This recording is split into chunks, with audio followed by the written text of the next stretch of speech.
Assalamualaikum warahmatullahi wabarakatuh. Saya Fitri Andriani dari semester 2B.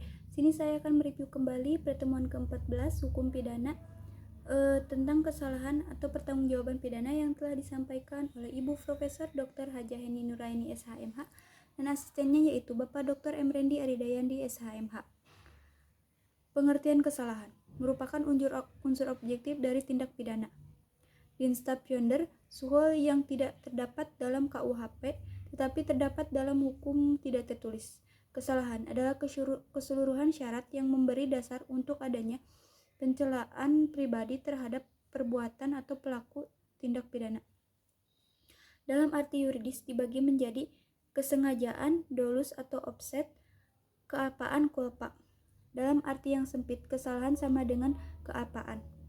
Adapun unsur-unsur kesalahan yaitu kemampuan bertanggung jawab, adanya hubungan batin antara pelaku dengan perbuatannya yaitu yang berupa kesengajaan atau keapaan.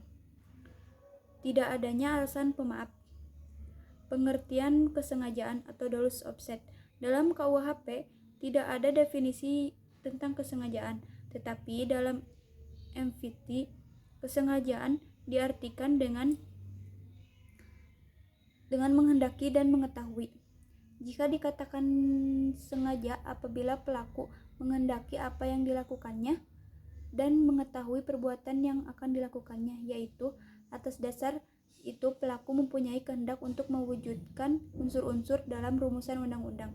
Selain itu, pelaku juga menghendaki akan akibat yang timbul atau pelaku juga sudah dapat membayangkannya akan akibat yang nanti timbul.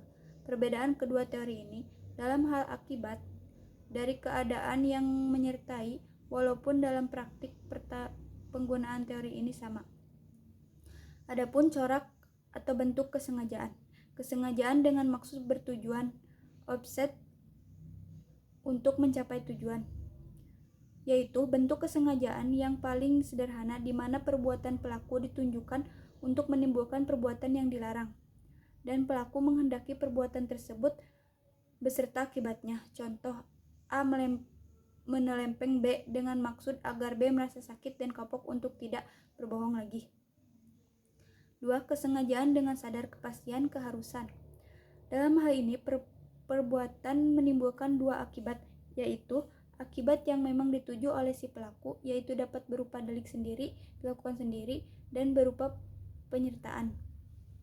Dalmening, akibat yang tidak dikehendaki tetapi merupakan keharusan dalam mencapai tujuan, sehingga akibat ini pasti terjadi atau timbul. Contoh, A hendak membunuh B dengan menembakkan pistol, sementara B sedang duduk di balik kaca restoran. Penembakan terhadap B pasti akan memecahkan kaca milik restoran itu. Terhadap pecahnya kaca ada kesengajaan dengan sadar keharusan dari pelaku, yaitu pasal 406 KUHP. Yang ketiga, kesengajaan dengan sadar kemungkinan bersyarat. Ada keadaan tertentu yang semula mungkin terjadi kemudian benar-benar terjadi. Contoh, arrest Quetart di kota Huizen, negeri Belanda. Teori apa boleh buat. Dalam teori ini, keadaan batin si pelaku terhadap perbuatannya adalah sebagai berikut.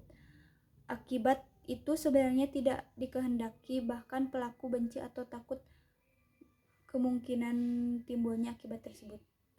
Akan tetapi meskipun ia menghendakinya, namun apabila keadaan akibat itu timbul, apa boleh buat hak itu diterimanya juga. Ini berarti pelaku berani memikul risiko. Nah, adapun kekeliruan, kesesatan, salah kira disebut juga tidak sengaja, dan keadaan batin seperti ini dinamakan juga kesehatan kekeliruan salah kira. Kesehatan dapat dibedakan kesehatan peristiwa, kesehatan hukum, kesehatan kekeliruan orang, kekeliruan objek, penyimpangan sasaran, dan delik putatif. Kealpaan atau culpa merupakan kebalikan dari kesengajaan atau dapat juga disebut kurang hati-hati yang terdiri dari keapaan disadari, keapaan tidak disadari. Unsur-unsur keapaan. Pelaku dapat menduga terjadinya akibat perbuatan, dalam hal ini ada hubungan batin dari pelaku dengan akibat yang timbul dari perbuatannya sehingga pelaku dapat menduga tetapi pelaku kurang hati-hati.